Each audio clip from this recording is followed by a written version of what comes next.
So Season 2 patch notes dropped a little bit early, which is nice. So we can go ahead and kind of go over them and make sure that we're going to jump from each section. So we got multiplayer, ranked, zombies, and then we also have Warzone. So I'll have timestamps so you can just skip to the part that you're most interested in. We did cover a lot with the roadmap and things like that. So we already kind of have an idea of some of the content we're getting. So I'm going to focus more on the changes. Obviously, we get Horde Point, Team Gun Game, and then in season, we'll get a couple other LTMs. The new weapons, the BP-50 and the Ram-9, will both be in the Battle Pass, and then we get a battle rifle in season, as well as the Soul Ender, which is the melee weapon, and then new aftermarket parts, and then these will be added weekly, I believe. So you kind of just come out every week. Yeah, weekly challenge, and we'll have a bunch of those. Then each week, we'll kind of highlight those if they're interesting. New perk, you get the Ninja Vest in multiplayer, as well as new operators in the Battle Pass. We get Rick Grimes, Laswell, and then Black Cell, you get the John Doe, which is the skeleton dude with all the purple and gold, and then you get Michonne later in season. And then new events, we get the Horde Hunt. The hunt is on every week, hunt down new featured zombie types, and that's kind of weird to have that in multiplayer, but it's kind of, I guess, how it is. And then we have Year the Dragon later, Cryptid Boot Camp, Walking Dead, and that's probably when Michonne's going to be live. And then we get the Vortex, Decay Realm, and then Dune. Again, we'll have probably more characters associated with that. We got global. So global changes happen today, and today's update includes substantial adjustments to core attributes of weapons in Modern Warfare 3. And this is something I think we've been talking about for quite a while, with the aim being really wonky and very hard to track targets with the hipfire spread when you move. I know Troop Game did a full video. This doesn't solve all of that, but I think it goes efforts to improve some of these areas. Prompted by player feedback and internal review, these changes intend to improve the precision and responsiveness of aiming, particularly while using a mouse. Although these changes may be observed regardless of your input. So regardless, you will notice the aiming will feel a little bit better because sometimes things just do not line up. And I would highly recommend checking out True Game did his video on it. So ADS idle sway, and while a player is aimed down sight, idle sway is active. This mechanic discourages players from holding their sights for an extended period of time with a constant subtle motion that introduces slight inaccuracy. ADS idle sway now initiates shorter after aiming down sight rather than immediately. So it'll be steady for a little bit period of time, and this will help with the aiming part, because when you aim, a lot of times it was doing this, the aiming sway immediately. So when you aim down sight, it would go in different locations. So I wonder if this helps that a little bit by modifying that, introducing a delay. So, and then sniper rifles are not included in this. Sniper rifles will still have the struggle with that. After initial delay, ADS idle sway now gradually increases over a 3-second period. So it's not like crazy out the box, which is good. I think this is going to solve a huge part in aiming, feeling closer to Warzone 1, which a lot of people, I think, still want it to feel that way. Idle sway now consistently begins with the position of the player's hipfire crosshair rather than along the sway curve, which is a huge difference. You're going to be like, what the heck? If you didn't know how big a problem it was before, you should definitely notice this one, regardless of peripheral you're on. So this is a huge change in terms of global. Hipfire crosshair sway. The trajectory of the weapon bullets is represented by the hipfire crosshair position on the player's screen. Previously, the crosshair would be influenced by the direction of the weapon, causing the fire direction to deviate from the center of the screen. Today's changes eliminate the resulting compromise to accuracy without sacrificing the weight and reactivity this motion added. W. Hipfire crosshair will no longer sway from the center of the screen while the player moves or rotates the camera. Yeah, before it'd be like, it was so bad. And now that means the crosshairs are actually accurate. A lot of people were disabling the crosshairs so they would use the static ones so that they would have a visual representation. This means that the visual representation should be more accurate because it's not going to move randomly. It'll still spread and stretch, but it's not going to be moving. Weapon blueprint trajectory is now truly aligned with the hipfire crosshair and thus the center of the player's screen. Holy W. Looking ahead, please take some time to adjust to these changes and let us know how they feel. You'll continue to monitor their feedback. This is such a huge change. Customization. Fix several instances of charm stickers not displaying correctly. Cool. UI X. So we have new features added. Added weekly category for challenges widget in the lobby view. That's cool. Detailed stats comparison are now available for base weapons in the gunsmith. Decreased feed line duration from 10 seconds down to 5, so 50%. Decreased feed line fade. Okay, that's just a kill feed.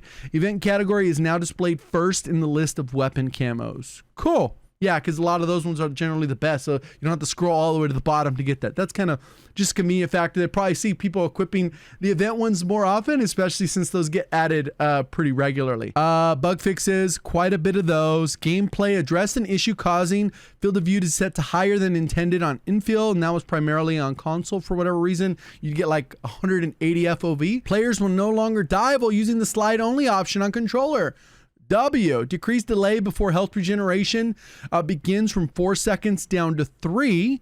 Increased health regeneration rate by 40 health per second to 75. So they sped that up, and that's cool too. Adjusted the health regeneration to better match the pace of gameplay.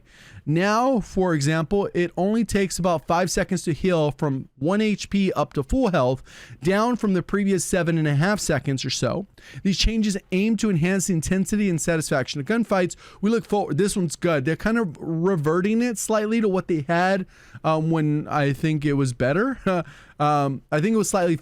I think this might even still be slightly faster than it was before. But I guess we'll see kind of how that part works. Resolve the various issues preventing the following attachments. So the Ram 7, now you can actually get the attachment Longbow, Stalker, and the Jack BFB muzzle, because there was 2 of them.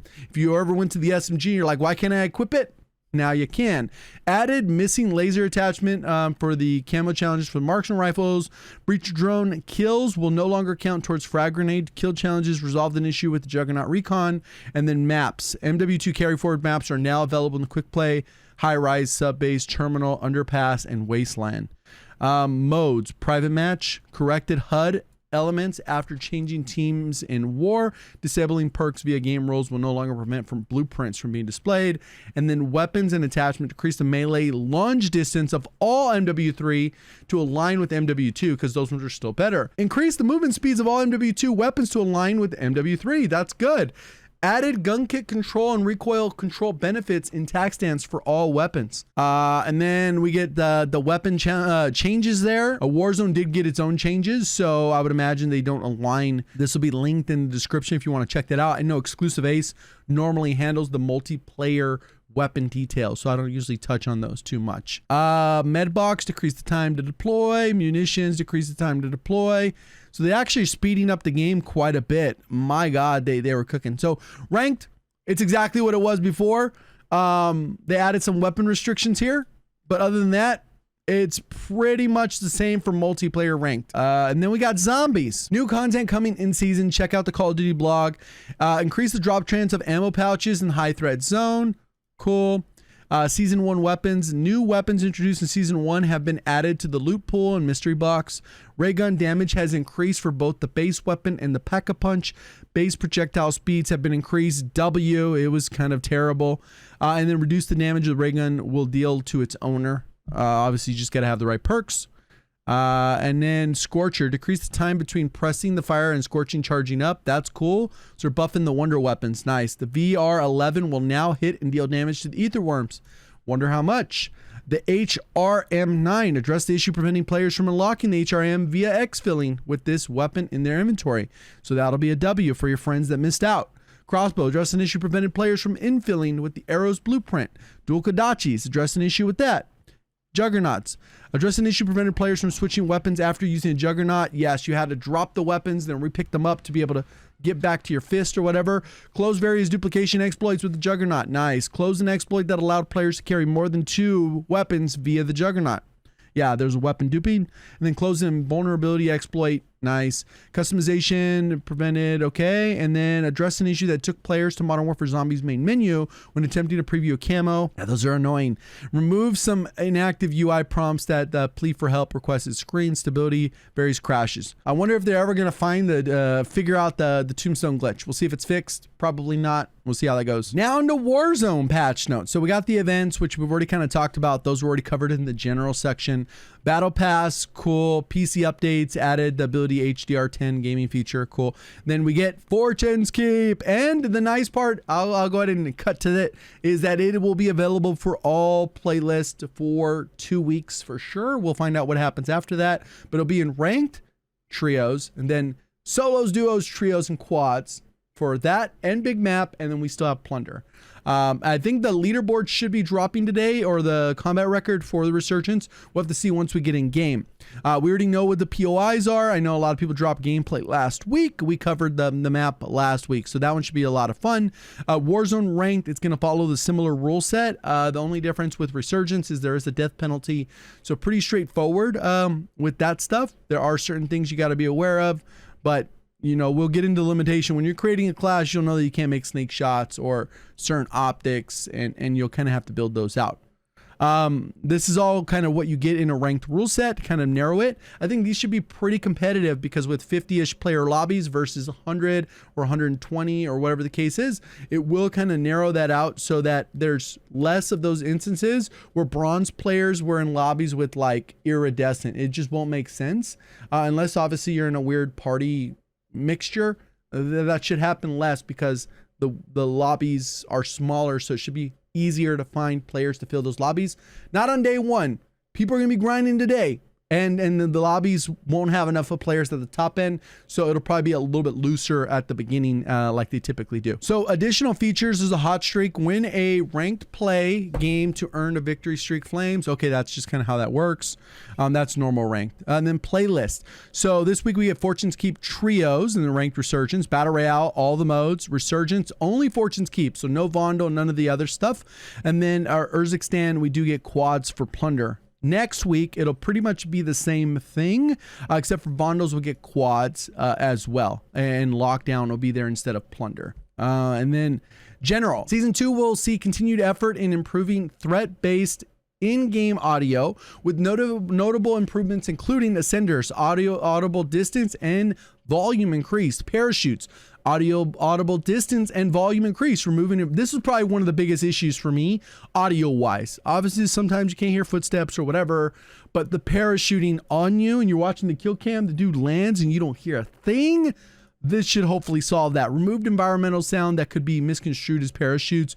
Reduced enemy parachute occlusion while firing a weapon. So maybe there was a problem with that. When you fire, it limited your ability to hear. That's being removed. And then enemy redeploy drone. Players will now hear the intended voiceover when enemies are landing in their area. So you'll at least know to look when before you didn't. And then rogue signal will get a public event. Cool. And then the squad wipe streak. That one's cool. If you can go ahead and kill the whole lobby, you can get up this high streak of wiping the entire 17-team lobby, or however many the number is. Resurgence, Fortune's Keep, eradicated contract, new contract that'll be in season, and then zombies power-ups mechanics. These are all pretty cool. I think these ones are the ones that you just gotta experience. The game will probably feel like overpowered when you're using some of these, not all. But pretty cool stuff when it comes out. Adjusted features, all modes. So health regeneration, this is something that we talked about already. It got cut down, and health regeneration speed got sped up. So it's kind of a combo there. And then the medic vest should be a little bit faster with the survivor perk as well. It'll regen delay. It'll feel even faster, which is kind of cool. Ground loot, weapon builds have been updated. In the ground loot, newer weapons have been added. Existing weapons have received improved builds. Nice. Improved several Modern Warfare 2 weapons and those that came defaulted to burst fire. Danger zone, the attack map notification, quality of life. An icon that has been added, attack map to show danger zone of an incoming precision airstrike. Players, okay, this is one that we saw a little bit of. It kind of has like that oval looking thing. Very interesting one. We'll see kind of how it goes. Alongside the above, the distance of which players see the existing warning banner for precision airstrikes on HUD has had a range increase. So you're more aware of it, and you're likely to, you know, have the line show up much better there. UAV HUD notification. This is one I noticed in some of that early access gameplay. Players will now see a red outline on their mini-maps when they're under the influence of an enemy UAV in order to help better understand when they're visible by that. Because a lot of times they'll be like, how do they know where I was? And people obviously will jump to, hey, they had to have had walls or some kind of something like that. In this case, you'll see the outline and know that, hey, they may have had a UAV. Somebody had one near me. I was popping up on it, so that's probably how they knew. Auto-equip durable gas mask, quality of life. Players will now auto-equip the durable gas mask over a regular one. Sometimes you would go and you'd loot, and it would automatically, and you'd be like, okay, I dropped a good one. It's just inconvenience, nice quality of life. Players can still equip a regular one, but you go that way. And then redeploy drone ping, quality of life. The location of a ping icon for the redeploy drone has been moved to the bottom of the ascender to improve player navigation. Yeah, because if it's up at the bottom, I think that one's one you'll more notice. Death location highlight, the player's skull will appear upon the redeployment and remains visible until the player has landed. That's cool. Players has landed, their icon will stay on the screen for an extra 10 seconds. So you know exactly where, hey, where was my loot again? I don't quite remember. I was waiting in the gulag a while. You know, lootable grenade visibility. Loadout markers and smoke grenades have been easier to spot. Ground loot, they are now upright and slightly elevated from the ground. Ooh, is floating loot coming back? Hopefully. That's like one of the last things that like I want for the game, and I think we're in a really good spot. It's kind of crazy. Players will now auto-equip the next available kill streak that is stowed in the backpack if a match one is not found. Okay, I thought that was pretty standard. Auto-equip, I thought that's something that's already been in there, I think. Ping fade, while players are aiming down sight, live pings will now fade away, which is kind of cool because sometimes the ping is so large it covers up the player. So I think that one's like a weird one where you'll have to get used to it. Stowed equip perk packs. Players can now stow their equip perk pack. Nice. Friend dies, you can loot them, and then when they come back from the gulag or you buy them back, you just drop their perks. Buy station shuffle. Buy station locations across the Urzikstan have been updated, refreshed, the gameplay loop and combat scenarios. The number available buy station remains unchanged, so they just reoriented where they are. If you got used to them, now you're gonna have to get used to new ones. Gulag loadouts, updated weapon builds for all weapons in the gulag. Item drops. Decrease the chance a portable radar and suppression mine appears in ground loot by 30%. Champions Quest will now reset at the launch of Season 2. Diffuse time has been cut down, so it's actually harder to hold off on because somebody could just sneak up and defuse in 10 seconds instead of 15. Chopper health increased by 10%, so it's a little bit harder to shoot down. That was one of the element steps. And then the order of the elements is now in a different order. So you're going to have to get used to that if you were doing that. There was over 6,500 people that did it. That's pretty solid. More than I would have expected. Gulag tokens. The Gulag token has been removed from Resurgence loot tables. Thankfully, it was just sitting around. Vondel dynamic fall will only happen in 8% of games instead of 24%. 24 was way too much. 8%, I wish it was completely gone, but 8%, hey, that's a minimal W. We're getting closer to 0. Loot density. In the smaller or more dense POIs, the loot density has decreased. So we do have a bit of weapon balancing. It looks like the Ram 7 gets a nerf. I kind of expected it. I didn't want it. It's my favorite long-range gun. Like, that doesn't feel lazy. SVA just feels lazy to me. You just don't do anything. But we'll kind of see what it turns out to be, especially with the new guns. MCW increased. Those weren't really problems for it. Increased, okay. And then the headshot on the Geist got reworked along with the upper torso. We'll see if that actually impacts it because it got buffed and nerfed. It got rebalanced. That's what it looks like because the headshot went down, but the other ones went up. Battle rifles, the BAS-B gets a nerf. MTZ gets a little bit of a modification. So in semi-auto, it was doing more damage. Now it will no longer do that. So there's no really reason to go in semi-auto unless you're like trying to remove some of the recoil. Because sometimes in semi-auto, the recoil resets a little bit easier, but depends on your trigger finger, right? Sidewinder, we did see a little bit of that. That got improved. And then SMGs, the max damage reduced to about 13 meters from 16. So that might encourage more people to switch over to the other barrel that's for range. I have a video coming up on this one. I just wanted to see how big or not big at all the nerf would be on the HRM. And it's nice to see it got a little bit of a range nerf. So we can still proceed with that video like our previous video where we tested all the various attachments. I think there's 25 combinations we're testing for the HRM. So stay tuned for that if that's something you're interested in because it's still going to be pretty good. WSP9 max damage range increased to 18 meters from 16, slight buff. Increase, buff, decrease aim down sight time, that's a buff. And then the Brood Mother, which wasn't really worth using because the small mag, is a little bit faster. So they improved that. Lockwood. got a little bit of a nerf for the mid damage. So this is second damage. It'll still be a shotgun up close. And then the Dragon's Breath and the Haymaker got reduced again. So that one gets a nerf. Sorry. I mean, I'm glad I put it in a video, and hopefully that they saw some numbers change when people actually got loadouts. Obviously, if you're a shotgun person, stay up to date with El Gumtov. He's the main one that covers shotguns. I don't like using them. I don't like covering them. He's one of the main go-tos. If you're a shotgun abuser, enjoyer, he's the guy. Riveter, near mid damage range reduced. That one got nerfed as well. Bryson gets a nerfed. Broadside gets a little bit of a buff. They decrease the sprint to fire time, and then they decrease the aim down sight time. So Broadside gets actually a buff for MW2. Lockwood 300. This one gets a little bit of a nerf, and then MX Guardian also gets a nerf. So W shotguns get a nerf, in my opinion. I hate shotguns. I think they're great hardcore multiplayer. Go for it. Warzone, one life modes, even though they give it more forgiving, I'm not a huge fan, but it is what it is. Everyone has their preferences, and that's okay. LMGs, the Pull'em Yacht gets a new damage profile, and the min damage reduced to 30 from 34. So that one also gets a nerf with that the conversion kit. And then the TAC Evolver should get a buff. Yeah, it gets a huge buff. This thing was terrible. I know some people said they liked it. Cool, you're gonna probably like it even more now. TAC Eradicator gets a little bit of a increased sprint to fire. That's not good. Holy, those are bad. Why did they say increased sprint to fire time? That doesn't make sense. How are there two doing the exact same thing? This one doesn't make sense to me. The Icarus decreased sprint to fire time from 235 down from, okay, so they're actually rebalancing the guns quite a bit, but these like are still going to be not like the TTKs didn't change on them. So it's like, what are we doing?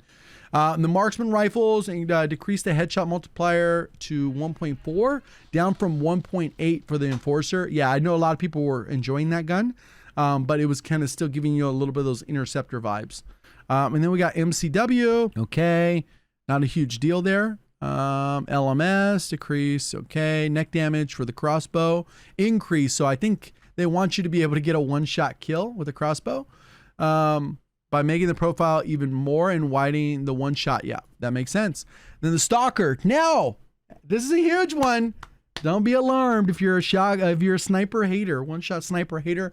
The Stalker can now one-shot down to the head, and it's a max damage range. Max damage range is set at 50 meters. This can be increased with a muzzle and a barrel. We'll find out what that distance is once we get in game, but I would imagine it's going to be a pretty good distance to have fun with this gun. The longbow, minimum damage reduced, so it looks like the Stalker, they just kind of gave in to what people have been saying. Give us a damage range at least, and I think people are going to have fun with that one because this one's going to be kind of crazy. The Signal 50, near mid damage range reduced. Okay. Another point with the Stalker, this is probably going to be crazy good. I'd have to relook at the ranked rule set, but this one now is going to be probably crazy good in ranked unless they banned it from there.